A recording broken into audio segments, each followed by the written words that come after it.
Hello guys गिबियावनो आंनि बे चेनेलाव नोंथांमोन बयखौबो बरायनाय जाबाय।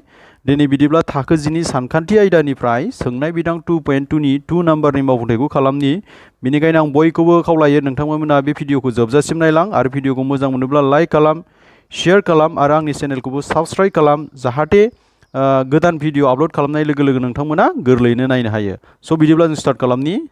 स' जोंहा 2 नाम्बारनि सोंनायाव दङ बेनि लाथिख'फोरनि फारियै दाजाबगासै आरो सानजाबगासै हिसाबै हमनानै मोनफ्रोमबो होनाय अनजिमाफोरनि मोनसेयै जौगानाय बिदाब गोबां दिहुननांगौ। होमबा जोंहा जौगानाय बिदाब गोबां दिहुननांगौ।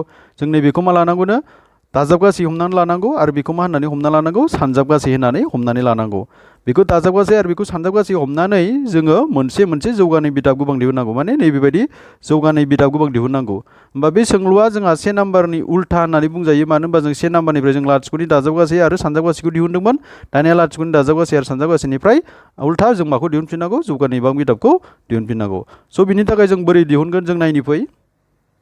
स' गिबियावनो जों मा होननानै हमना लानांगौ हमबाय दिहुननो गोनां जौगानाय बां बिदाबखौ जों हमनानै लानांगौ। दिहुननो गोनां जौगानाय बां बिदाब बिदाबखौ जों हमनानै लानि।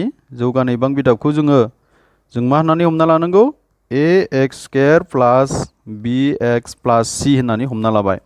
बे जाबाय जोंनि दिहुननो गोनां जौगानाय बां बिदाब। जोङो बेखौ दिहुननो गोनां जौगानाय बां बिदाब होननानै हमनानै लाबाय। दानिया जों नायनि जोंहा दिहुननो गोनां जौगानाय बां बिदाब हमखांनायनि उनाव जों मा खालामनांगौ जोंहा मा होनाय दंमोन जौगानाय बां बिदाबनि जोङो गिबियाव होनायखौ जों मा होननानै हमना लानांगौनो लाथिख'फोरनि दाजाबगासै होननानै हमना लानांगौ आरो उननिखौ मा होननानै हमना लानांगौ लाथिख'फोरनि सानजाबगासै होननानै हमनानै लानांगौ। होमबा जों नायनि होनाय दं लाथिख'फोरनि दाजाबगासै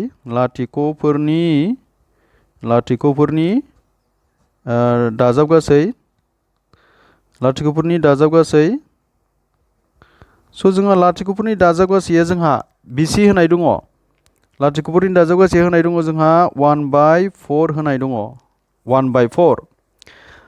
देयरफर जों मा लिरनो हायो -b/a इकुवेल टु जों मा लिरनो हायो 1/4 लिरनो हायो। जों बावहाय मानो -b/a इकुवेल टु 1/4 लिरनो हाखो मानो होनोब्ला जोंहा लाथिख'फोरनि दाजाबगासैनि मोनसे फर्मुला दङ। बे जाहैबाय लाथिख'फोरनि दाजाबगासै समान जेब्लाबो मा जायो -b/a जायो। जोंहा लाथिख'फोरनि दाजाबगासैनि जायगायाव जों मा लिरनो हायो थारमाने -b/a लिरनो हायो। अर्थात लाथिख'नि दाजाबगासैखौ जों दिहुननोब्ला जोङो -b खौ माजों राननांगौ a जों। -b आ मा -b आ जाबाय x जों थाफादेर आरो a आ मा a आ जाबाय x² जों थाफादेर। जोङो बेखौ मा होननानै बुङो x² जों थाफानायखौ a होनो आरो x जों थाफानायखौ b होनना बुङो। होमबा x जों थाफादेर आरो x² जों थाफादेरखौ जों जेब्ला राननानै माइनास लायो अब्लानो जों मा मोनो लाथिख'नि दाजाबगासै मोनो। ओंखायनो जों बेवहाय मा लिरनो हादों लाथिख'फोरनि दाजाबगासैखौ जों जायगायाव जों मा लिरनो हादों -b/a। दानिया जोङो बेखौ नाय बियो मा फोरमायदों -b नि जायगायाव मा दङ होननानै फोरमायदों 1 दङ। अर्थात a आ बेसेबां होनना फोरमायदों बियो 4 होनना फोरमायदों। -b/a आ जुदि 1/4 जों समानब्ला होमबा बिनि ओंथिया मा फोरमायदों b आ थारमाने बेसेबां 1 a आ सोर दं a नि जायगायाव सोर लिरनो हायो थारमाने 4 लिरनो हायो। होमबा नाय जों जेब्ला बेखौ प्लास b लायो अब्ला बे मा जागोन -1 जागोन। होमबा जोंहा a नि मान मोनबाय आरो b नि मान मोनबाय। दानिया जोंहा मा होबावनाय दङ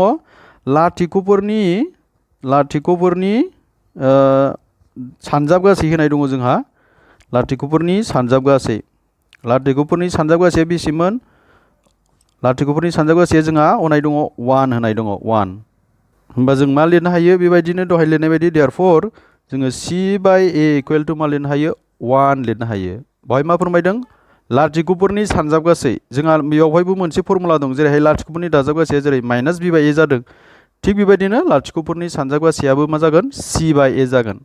दा लाथिख'फोरनि सानजाबगासैनि जायगायाव जों मा लिरनो हायो c/a जों जोङो माखौ दिहुननो हायो थारमाने लाथिख'फोरनि सानजाबगासैखौ दिहुननो हायो।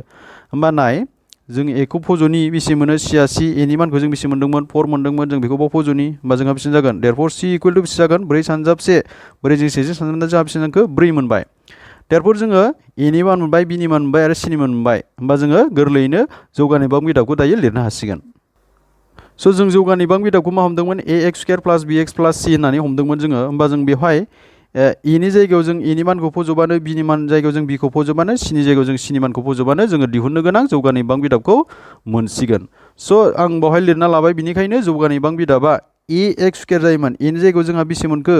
इनि जायगायाव जोंहा बेसेबां मोनखो? 4। होमबा जोंहा मा जागोन? 4x स्क्वायर प्लास bx। बिनि जायगायाव जों बेसे मोनखो? -1, एक्सआ x। सिनि जायगायाव जों बेसे मोनखो? 4। जोंहा मामोन? ax स्क्वायर प्लास bx प्लास c मोन। होमबा जोंहा एनि जायगायाव बेसे मोनखो? जोङो एनि जायगायाव 4 मोनबाय। बिनि जायगायाव बेसे मोनखो? जोंहा -1 मोनबाय। सिनि जायगायाव जों मा मोनखो? 4 मोनबाय। होमबा जों बेखौ लिरफिनोबा मा जागोन? 4x स्क्वायर प्लास जों माइनास 1x माने x प्लास 4। बेनो जाबाय मा? दिहुननो गोनां जौगानाय बिबां बिदाब। स' जों दानिया 2 नाम्बाराव थांनि। 2 नाम्बाराव दङ जोंहा √2 आरो 1/3, अर्थात लाथिख'नि दाजाबगासेया जोंहा √2, लाथिख'फोरनि सानजाबगासेया जोंहा 1/3। जोङो सिगांनि बायदिनो बेखौ लिरगोन। हमबाय दिहुननो गोनां जौगानाय बिबां बिदाबा ax स्क्वायर प्लास bx प्लास c। दानिया जोंनो होनाय दं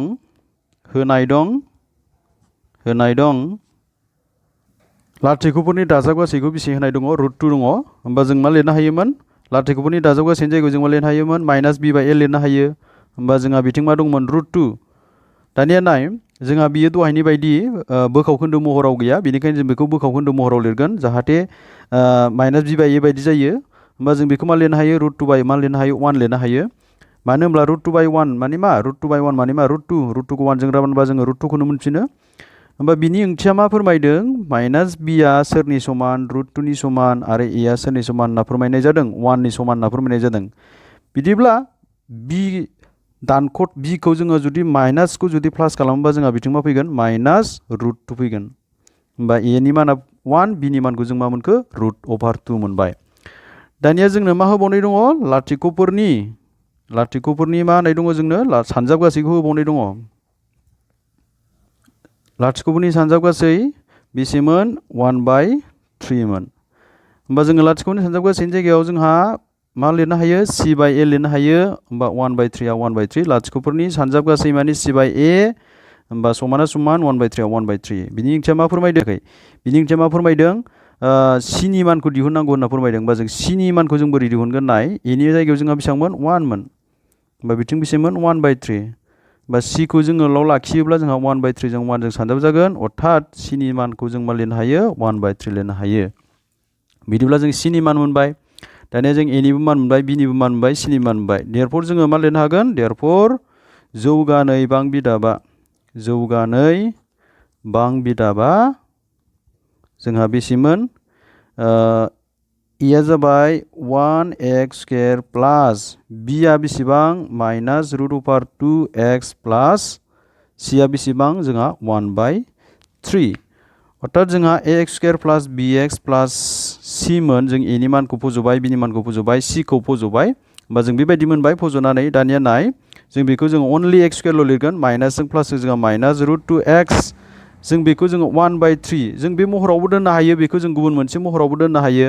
बे गुबुन मोनसे महराव दोनोब्ला जोङो मा खालामनांगोन? नैबे गाहायनि 3खौ जोङो खोमोरनो हायो। गाहायनि 3खौ जों खोमोरनोब्ला जों मोनफ्रोमजोंबो मा सानजाबनांगोन? 3, 3, 3। होमबासो जोंहा 3 जों 3 दानजागोन। होमबा 3 सानजाबा मा जागोन? 3x स्क्वायर 3√2x मोनगोन जोङो। होमबा जों मा मोनगोन? 3/3 मोनगोन। अर्थात जोङो लास्टआव मा मोनगोन? 3x स्क्वायर 3√2x प्लास जों मा मोनगोन? 1 मोनगोन। होमबा बेनो जाबाय मा? दिहुननो गोनां जौगानाय बिबां बिदाब 2 नाम्बारनि थाखाय। बिदिब्ला जोङो 3 आरो 4नि आरो 5नि आरो 6नि मावफुंथायखौ आं उननि भिडिअ खालामनानै होगोन। बेनि थाखाय आं नोंथांमोन बयखौबो खावलायदों जाहाथे नोंथांमोना उननि भिडिअखौ नायनो बयबो थियारि जायो। बेनि थाखाय नोंथांमोना आंनि चेनेलखौ साबस्क्राइब खालामना ला, जुदि नोंथांमोना गोदानै भिडिअखौ नायगासिनो दंब्ला। आरो भिडिअखौ मोजां मोनदोंब्ला लाइक खालाम, शेयार खालाम, जेसेबां हायो साफ्रोमनावबो सौफैनाय बायदियै। स' गोजोन्थों। Thank you.